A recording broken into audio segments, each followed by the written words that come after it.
So the current price positioning of EDBL stock or Edible Garden AGINC is indicating a potential upside for the time being, because you can clearly see the stock started moving higher after testing this particular low, and meanwhile made two very important levels on the downside. So we have 2.4 as our support, and we have 1.8 as far as the stop loss is concerned.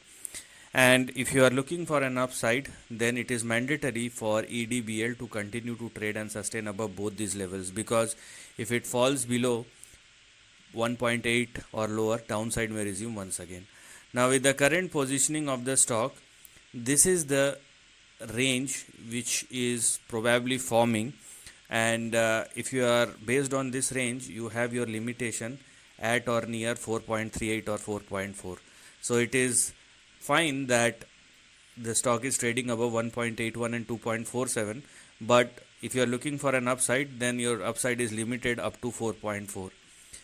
Now this is all about the current range. What I'm going to talk about is a potential breakout which will only happen in the near term, obviously, if it surpass and sustain above 4.4. If that happens, then you will see a bigger price action, and the stock in that case may retest 7.9 and $14 respectively. So you have some big targets which will open up moving forward, but it will based on certain criterias.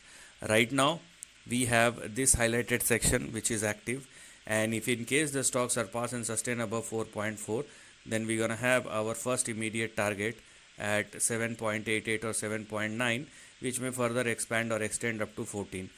And if you want to go beyond that, then obviously that requires further breakout, but at the end of the day you also need to understand that these kind of levels are not sustainable. So whatever you are planning must have a proper entry and exit strategy, and don't simply jump in because the stock started moving higher. So this is the end of the video. Thanks for watching.